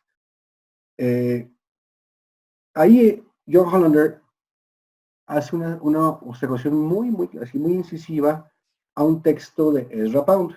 Me llama mucha atención cómo Ezra Pound es una figura muy criticada, tanto como escritor, como ser humano, como traductor, y fue una de las grandes influencias que tiene y sigue teniendo a 100 años de sus aportaciones. Hollander cita un fragmento de un ensayo de Pound que se llama Widow's Relations, sobre la traducción, y Pound en ese texto dice que un traductor, a fin de cuentas, no puede hacer todo el trabajo para un lector perezoso, dice Pound. Lo que sí puede hacer es mostrar al lector en dónde está el tesoro. Eso hay que partir de ahí, ¿no? Que el traductor puede mostrarle al lector en dónde está el tesoro. Entonces, Hollander señala que un tipo de traducción que intenta mostrar dónde está el tesoro presenta un problema inherente. Nos dice Tom Hollander que este tipo de perspectivas, bajo este tipo de perspectivas, no es difícil evaluar si la traducción logra sacar a la luz el tesoro o no, o incluso hasta qué punto. El problema para Hollander radica en el ejercicio de evaluación por parte de quien traduce. Cito textualmente, dice, "The difficulty comes about in assessing the desirability of the particular elements that are chosen for didactic prominence." Es decir, el problema de querer mostrar dónde está el tesoro radica en decidir cuál es el tesoro que habrá de ser sacado a la luz. Entonces Hollander dice que cuando decimos que tal o cual es el tesoro, implica que yo que traduzco poseo el conocimiento de cuál es el tesoro y no otro. Y aquí dice, el tesoro debe ser este, dice quien traduce. Y esto es lo que debe ser atesorado. Y eso es bastante interesante. interesante, ¿no? La carga que lleva eso es fuerte. Por consiguiente, una traducción así se postula como una traducción apropiada y única. Pero esto nos lleva a un problema que hemos venido comentando, que es el problema de la búsqueda de la univocidad, que pues ya los compañeros la abordaron de una forma u otra. Según George Steiner, la primera era de la traducción concluye con dos textos. Uno que se llama Ensayos sobre los principios de la traducción, de Alexander Fraser Tytler, de 1792, y otro texto que es y que mencionaba hace un rato José Luis, que se llama Sobre los diferentes métodos de traducir, de Friedrich Schleiermacher, escrito en 1813. Bueno, supuestamente, según Steiner, ahí concluye la primera era de la traducción. El segundo caso, Schleiermacher, resulta bastante interesante, ya que Schleiermacher, como bien mencionaba ahorita José Luis, es quien sienta las bases para la formulación de la hermenéutica moderna. Es, por decirlo así, el padre de nuestra hermenéutica, a pesar de que no le creamos algunas cosas de lo que dijo. En términos generales, la propuesta de Schleiermacher, su propuesta metodológica, tenía dos vertientes en la parte de la traducción. Decía que por un lado se puede traer al lector hacia el autor, por el otro traer el autor hacia el lector. En el primer caso, el texto traducido se traduce tan rigurosamente o es tan fiel al original que el lector no puede sino ser plenamente consciente de que es una traducción, lo que está leyendo. En el segundo caso, se ofrece un texto modificado a tal grado que el lector puede suponer, no puede darse cuenta si el texto fue escrito en su propia lengua o se trata de una traducción.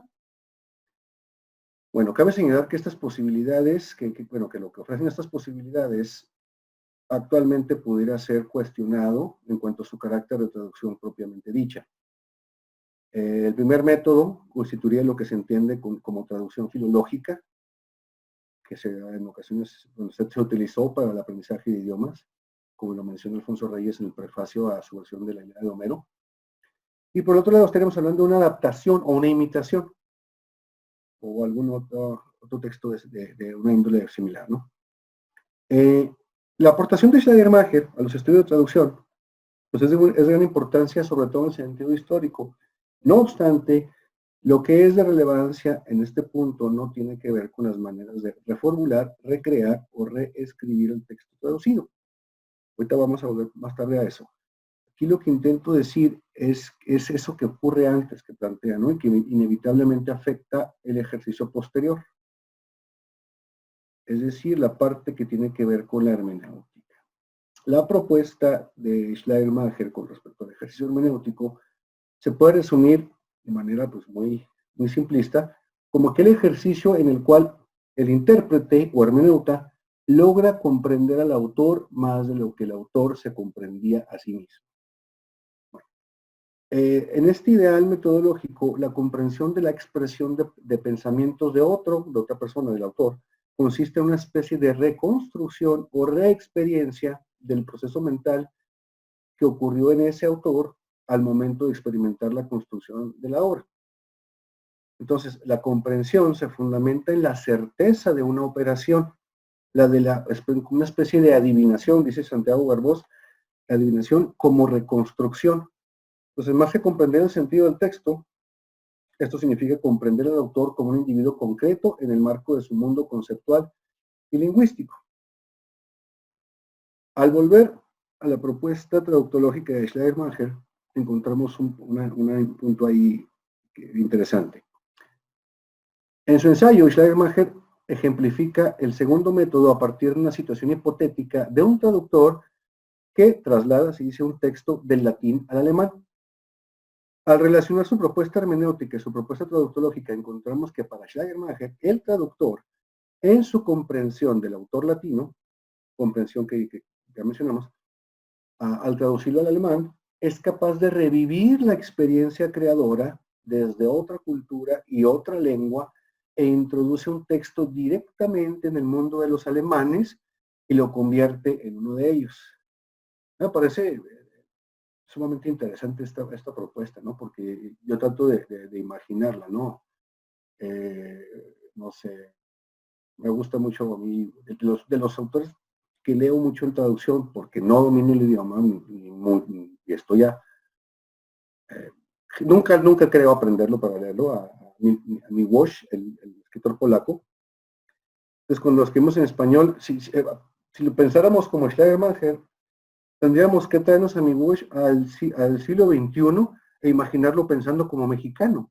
Entonces todo eso resulta inconcebible, ¿no? En la teoría, cuando lo va formulando, resulta muy convincente y muy seductor, pero para llevar a cabo ese proceso, pues, ¿cómo concebir a un autor que vivió los destrozos de la Segunda Guerra Mundial? ¿Cómo imaginarlo como un mexicano del siglo XXI, ¿no? Es prácticamente inconcebible. Pero, en fin, por ahí va el modelo de Schleiermacher. Bien, dice, al principio se mencionó que la confusión entre fidelidad y equivalencia ha sido uno de los factores que más ha contribuido a la creencia que entre original y traducción existe una relación de identidad. De una forma bastante similar, la suposición de que podemos saber con precisión lo que el autor quiso decir ha sido otro factor que ha tenido gran influencia en esa creencia. El problema es complejo en cuanto a la traducción de textos en general. Cuando se trata de literatura, cuando el cómo se dice es igual o más importante de lo que se dice, pues la complejidad es todavía más grande. Para salirnos de la bronca esta en la que nos metió la idea de Schleiermacher, voy a hacer un breve repaso por el tiempo que nos queda con respecto a algunos puntos de algunos hermenéuticos. Ya se mencionaba a Paul Ricoeur en algún momento. Un aspecto que me interesa a mí resaltar de la propuesta de Ricoeur es que, dice Ricoeur, cuando intentamos comprender el pensamiento del creador, hay que tener presente que la experiencia como tal, así íntegra, es intransferible, según Ricoeur. Se lo experimentado por el creador, su experiencia humana con todas sus implicaciones permanece en el autor, en quien escribe, sin que pueda haber una manera de hacerla llegar a otro individuo. La experiencia, dice Ricoeur, es un fenómeno privado y único. Pero luego nos dice, hay algo que sí se transfiere. No la experiencia, pero sí el sentido de la experiencia. Entonces, aunque la experiencia sea solo del creador, el sentido y la significación de dicha experiencia sí pueden ser transferidos de uno a otro individuo. Y esto es a lo que tiene acceso el traductor, ¿no? Y el intérprete, el sentido de la experiencia a través del texto. Bien, cuando Ricoeur hace su planteamiento del hermenéutico, habla de uno de mis sistemas favoritos, que es el de la conjetura. ¿Verdad? Que quien está interpretando hace una conjetura con respecto a lo que está interpretando. Y después, para comprobar, para validar su interpretación, lo que hace son ejercicios argumentativos en los cuales, digamos que, pues, fundamenta su interpretación. Aquí el problema es que, dice Ricoeur, que no hay procedimientos para hacer conjeturas. Hace muchos años, cuando la primera vez que leía este texto que estaba leyendo sobre la conjetura, dije, genial, aquí me va a decir Paul Ricoeur cómo hacer conjeturas muy válidas, ¿no? Así muy metodológicamente, que las puedo seguir como el paso 1, paso 2, y luego llega el momento en que dice, nota al pie, no hay maneras sistemáticas de hacer conjeturas. Y pues me dejó un amigo, ¿no? Pero ahora sí, el planteamiento es interesante, porque sí podemos más o menos solucionar este punto de las conjeturas. Ya hablaba también en un momento sobre Gadamer, y yo creo que Gadamer sí nos contribuye mucho a esta parte de la conjetura, porque Gadamer habla de este concepto de los prejuicios, que como ya lo mencionamos, los prejuicios pueden ser negativos. El prejuicio de Gadamer no es necesariamente lo que entendemos como peyorativamente como prejuicio, ¿no? Gadamer habla de prejuicios en tanto que opiniones previas. Entonces, les leo aquí este pedacito. Dice, al describir el proceso de interpretación, Gadamer plantea el concepto de prejuicio. Su propuesta consiste en la evasión de interpretaciones que surgen a partir de opiniones, pruebas, y aquí lo está importante, dice, que no se comprueban en el texto interpretado, que no están ahí. Lo que Gadamer observa es que la existencia de prejuicios que afectan o determinan nuestra comprensión del texto puede ejercer su influencia de manera tal que lo que queremos entender del texto puede llegar a ser en realidad una impresión errónea, incluso disparatada, basada en nuestras ideas previas. Ahora, y aquí hay una especie de paradoja, dice Gadamer, que el problema de esto es que solamente se puede hacer interpretaciones a partir de la aplicación de prejuicios. Ahora, para solucionar esta paradoja, dice Gadamer, lo que hay que hacer para evitar errores de interpretación es que nuestras ideas previas no pasen desapercibidas como tales. Entonces, el objetivo es permanecer abierto a las ideas del otro, a lo que estamos interpretando, permanecer abierto a lo que nos dice, ser receptivo, pero si bien no podemos eliminar nuestras ideas previas, dice Gadamer, lo que tenemos que hacer es tomar conciencia de nuestros prejuicios. ¿Y cómo le hacemos para tomar conciencia de nuestros prejuicios? Bueno, dice Gadamer, los prejuicios de un individuo están arraigados de tal forma en él, como individuo histórico, que no puede llegar a desprenderse totalmente de ellos. Los prejuicios de un individuo determinado son, en gran medida, una representación de los prejuicios del momento histórico y cultural al cual pertenece. Entonces, la toma de conciencia de esos prejuicios que hace un individuo, un intérprete, es en realidad la toma de conciencia de su situación histórica y de los prejuicios de la situación histórica. Entonces, así introduce la idea de la tradición en el juicio interpretativo. Entonces, déjenme porque me voy a brincar un poquito. Entonces, fíjense, qué interesante aquí. Cuando el prejuicio como una toma de conciencia de la situación histórica. Entonces, si el ideal traductológico al momento de traducir una obra es el de dos formas de traducir, como el de Schleiermacher, o es el de la equivalencia, como en cierto momento. Entonces, cuando traducimos, vamos a traducir con esos prejuicios, porque eso es lo que está en ese momento, ¿no? Y en Guillaume Turi lo llama como sistemas normativos mainstream, pero a fin de cuentas son una serie de prejuicios que existen, ¿no? Históricos. Esto explica claramente por qué hay necesidad de retraducir una obra. Por eso Clifford Landers dice que recomienda que una traducción que se vuelva a retraducir cada texto 30 o 50 años después de que hay una traducción anterior, porque pierde vitalidad según Clifford Landers. Entonces, porque nuestra propia manera de entender la traducción va cambiando, entonces cada momento necesita una nueva traducción, cada momento necesita una nueva interpretación. Bien. La propuesta de Bichot entonces también contribuye a solucionar este problema, ¿no? Él habla de la situación, habla de la lectura del texto en su contexto y luego en nuestro contexto en términos de prejuicios de Gadamer. Entonces la contextuación se da cuando hay conciencia de estos dos contextos. Bien.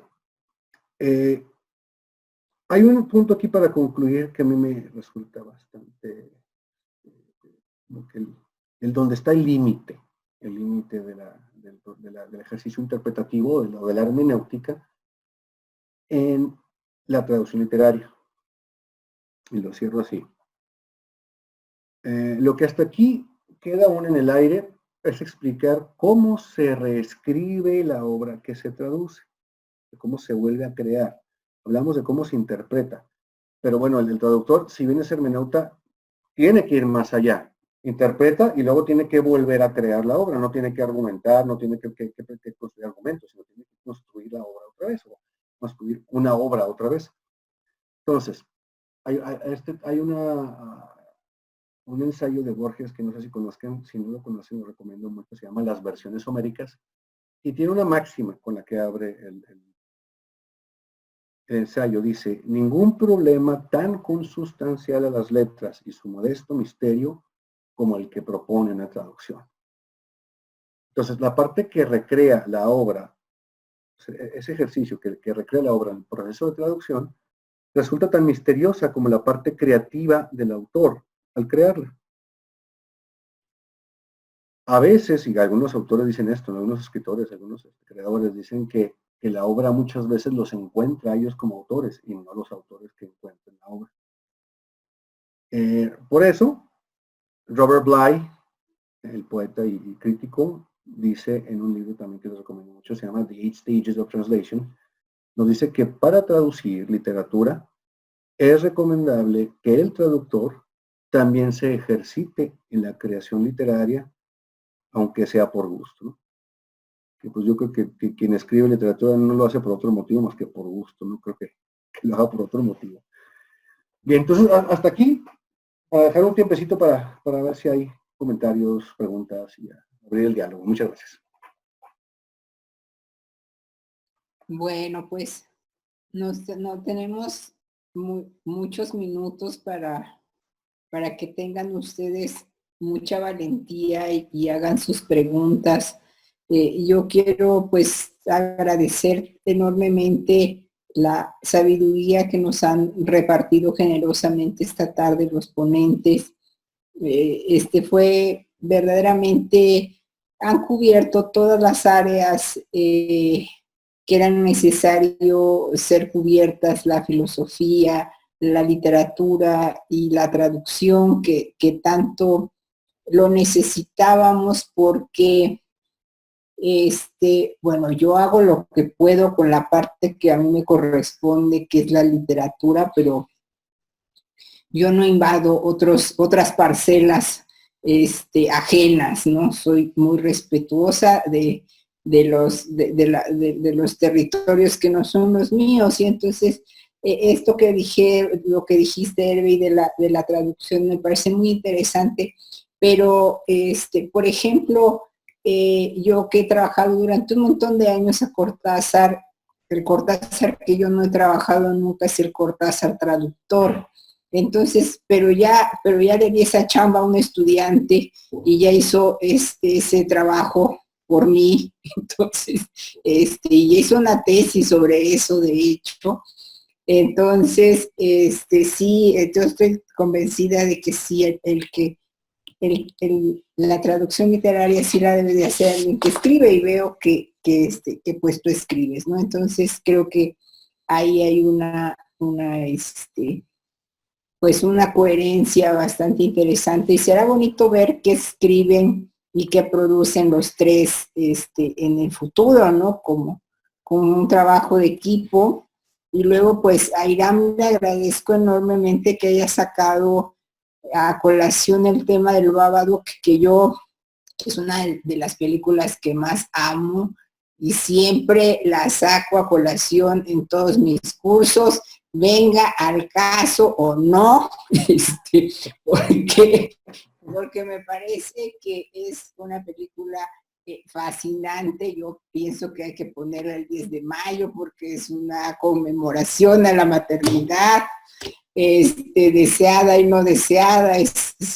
Creo que es un ejercicio crítico impresionante de lo que no se debe hacer, bueno, de lo que la sociedad hace con las madres, y las madres se hacen a sí mismas. En fin, nos podemos pasar toda la tarde hablando de eso.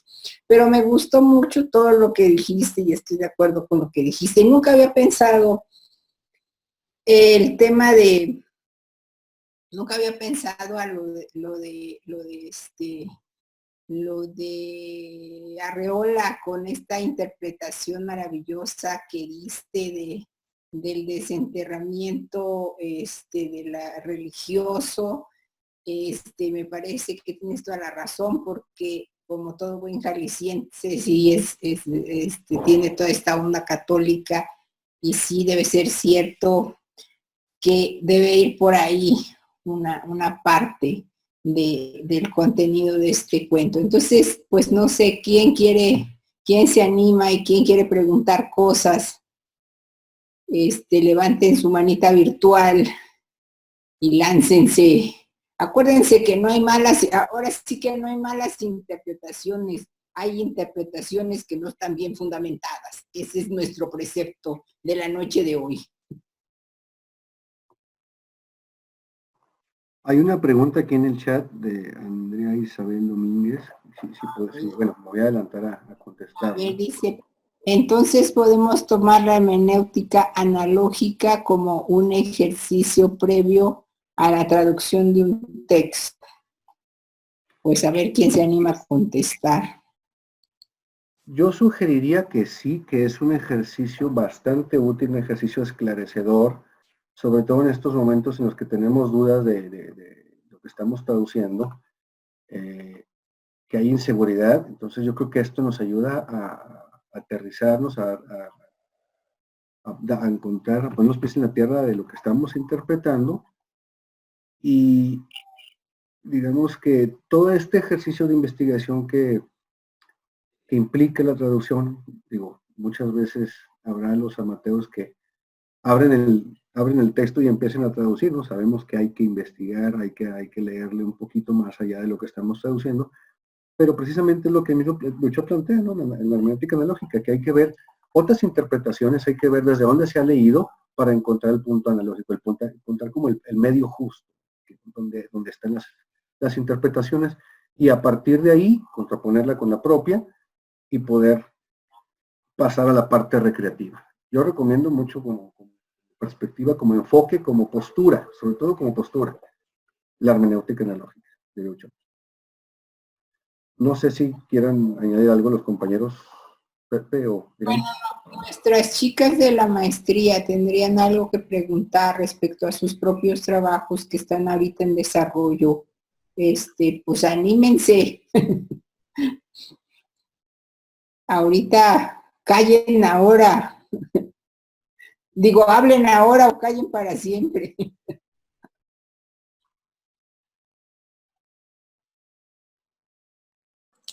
De hecho, maestra, el silencio es fue mi punto. Sí, No, sí, sí. De hecho, sí me gustaría como... culpable, como decía el doctor. No, más bien revelador. Ay, ay. Entonces sí me gustaría un poquito indagar acerca de estas cuestiones, ya que todo, ¿no? Todo lo que proyectamos, ¿no? Todos mis silencios, todo dice mucho, ¿no? De cada persona.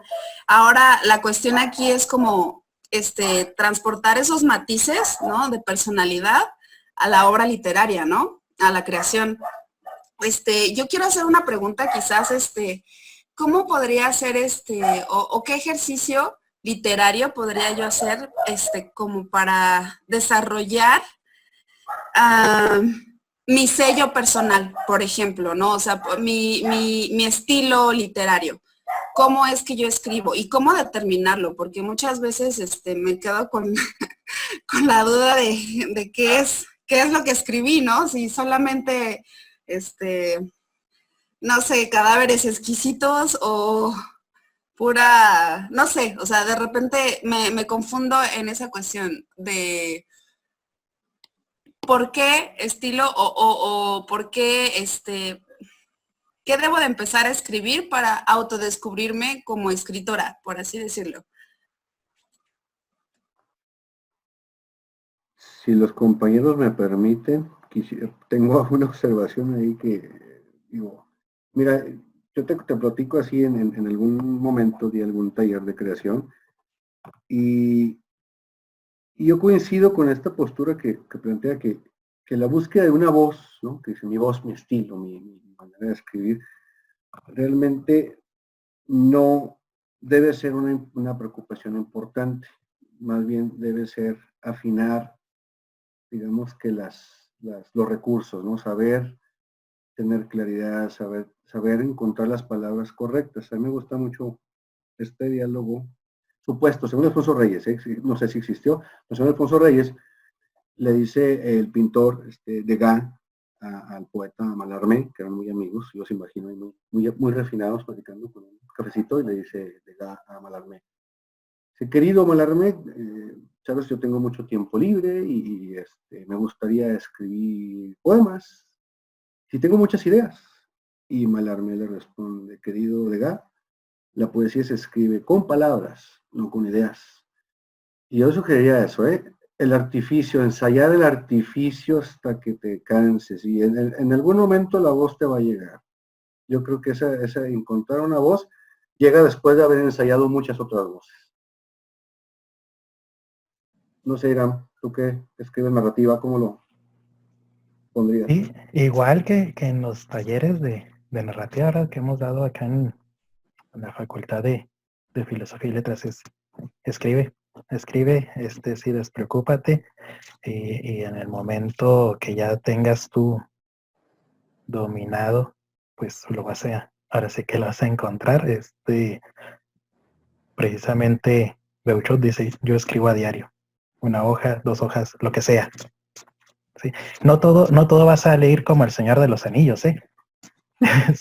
Así sin miedo, tú hazlo. Es lo mejor que puedes hacer, porque dejar de hacerlo es muy fácil.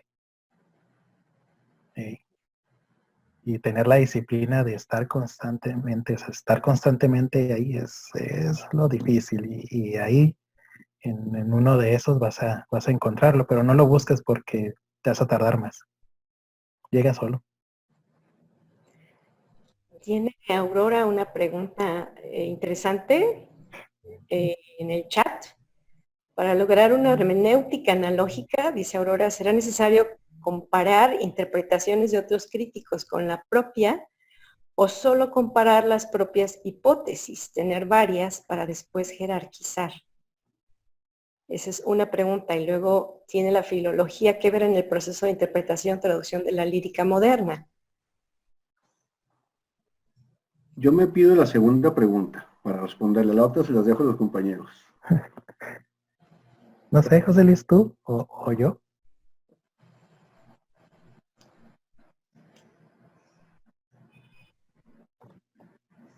José Luis está en un silencio culpable.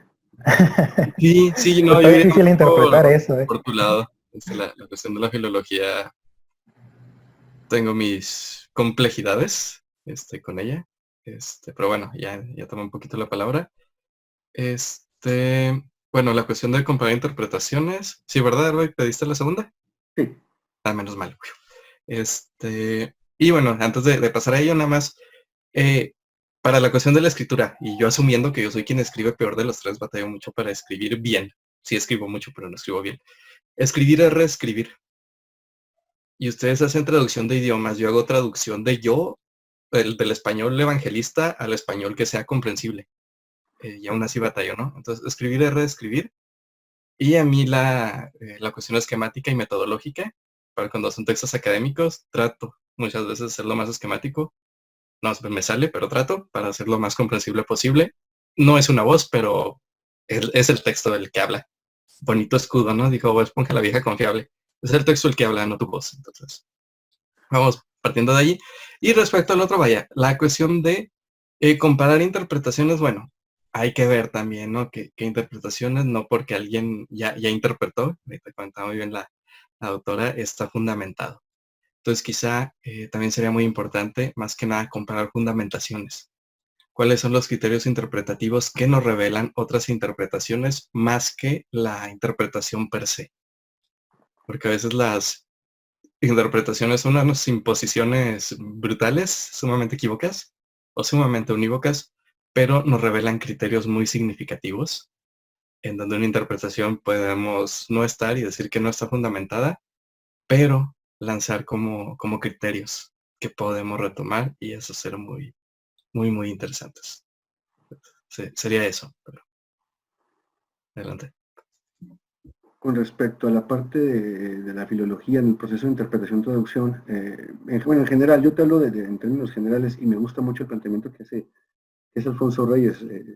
Dice muchas cosas Reyes en este prólogo a la Ilíada. Es un texto muy rico porque él da una especie nos explica qué hizo al traducir la Ilíada y él habla de diferentes tipos de traducciones.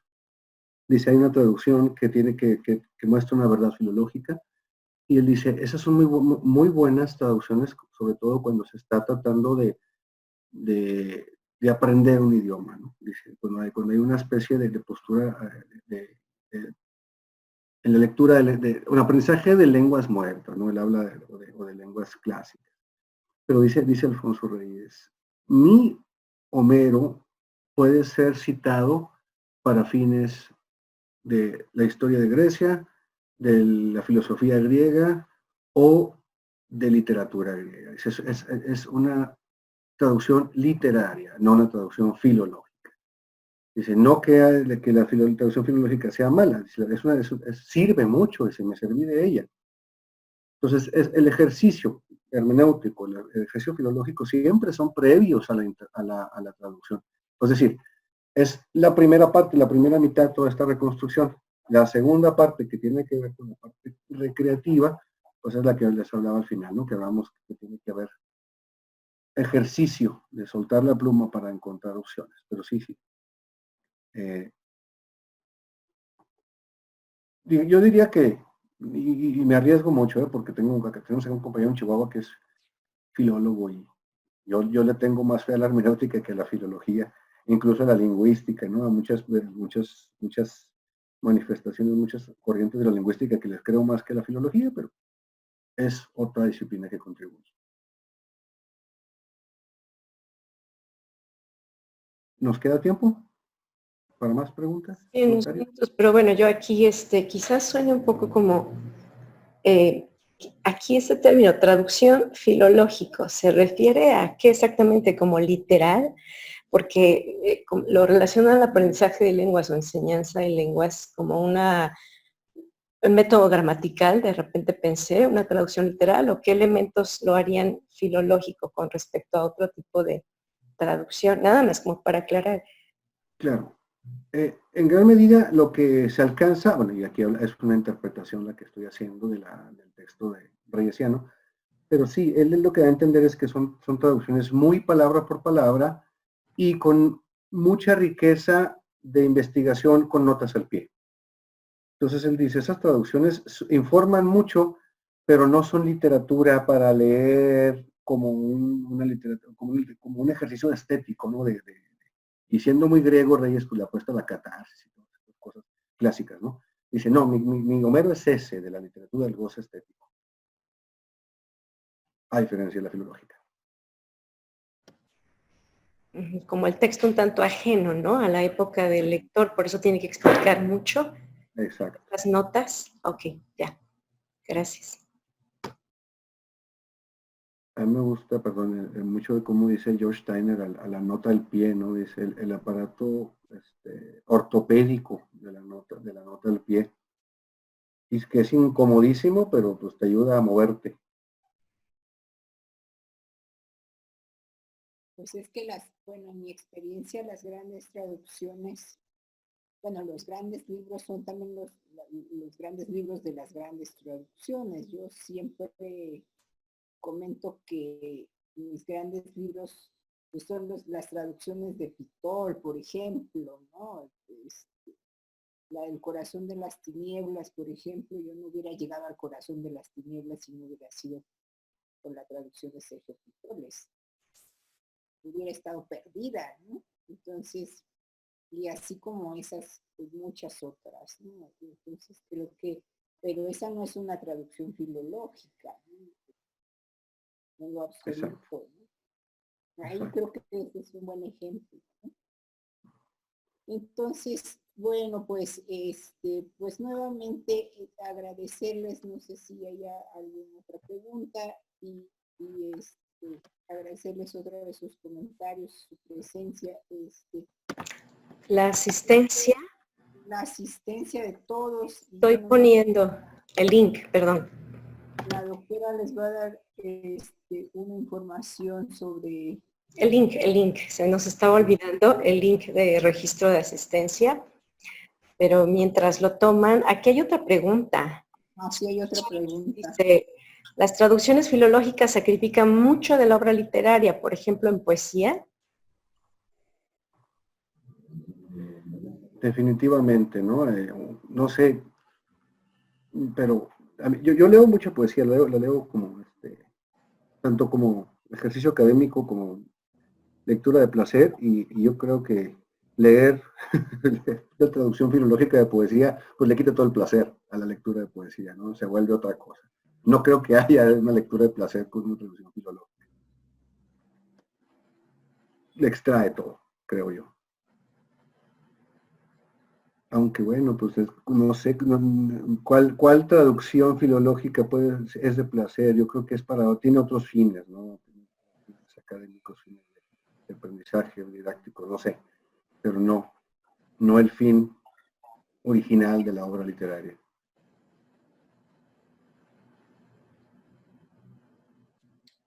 También hay un comentario de Sagrario, creo que es, me voy con el silencio culpable en relación a la censura y la autocensura. Es su Es comentario. un tema maravilloso ese.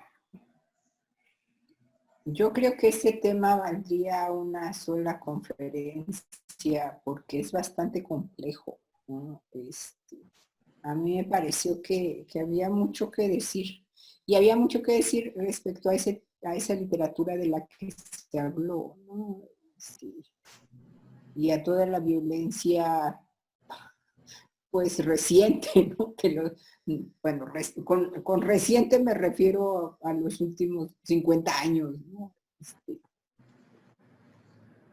Entonces, sí, y ojalá vuelvan pronto.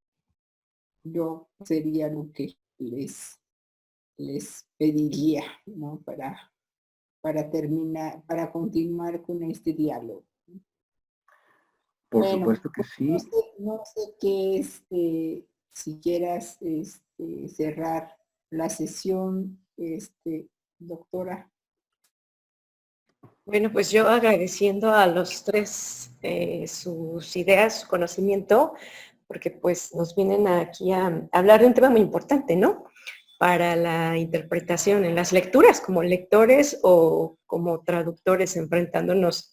Ya hemos tenido algunos ejercicios y sí hay discordancia a veces frecuente, creo, en cómo se interpreta un texto, sobre todo cuando entiendo aquí un poco no conoces al autor y creo que hay esa tarea de documentarse en los traductores y de leer. Me queda claro a mí, me voy con eso de que el traductor tiene que ser lector y tiene que ser pues escritor, como sugieren, ¿no?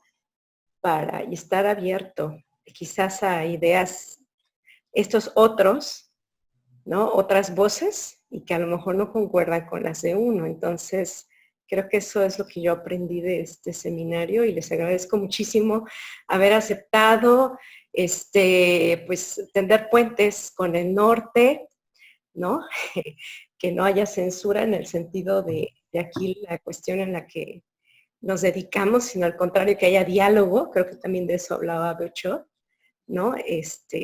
No posturas unívocas o equívocas, sino ese diálogo con los textos, sus textos de hoy, las presentaciones y el contenido, y pues muy, muy padre. Les agradecemos mucho. No sé si haya otra pregunta.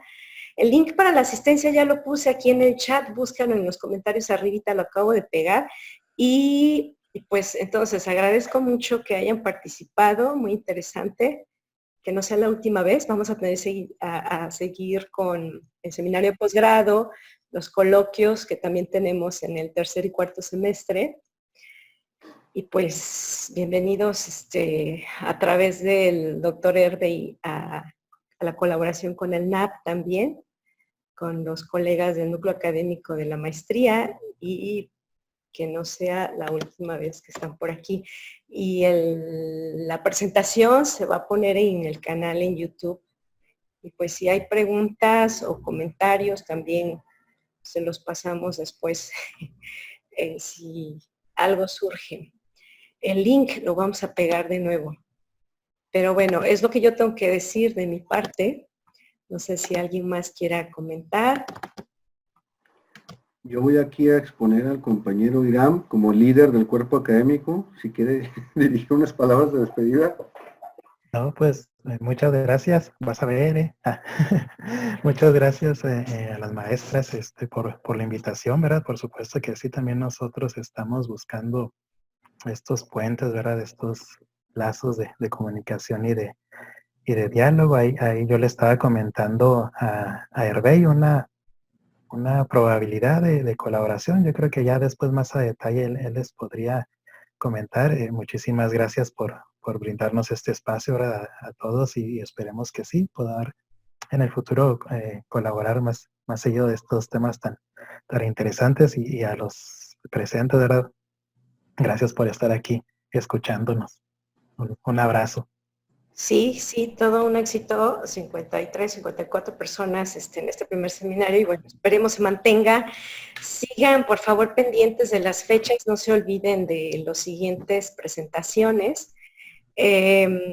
Terminamos en enero, pero todas tienen como que cierto objetivo, ¿no? De irnos dando herramientas o recordándonos de teorías, conociendo otras perspectivas también, o reforzando quizás o de plano abriéndonos a esta área de la traducción literaria, de la crítica literaria, la interpretación de los textos literarios y bueno, pues muchas gracias, doctora Marisol, por moderar también la sesión, a las alumnas de la maestría, a los exalumnos de la maestría, también están por aquí Jesús, Fabricio, los veo, estuvo Fabiola, en fin, a los que se conectaron y bueno, nos despedimos y la grabación va a estar disponible en el Facebook de la facultad, en fin, en redes para que ustedes y en canal de YouTube, se los mandamos también por correo, lo puedan recuperar.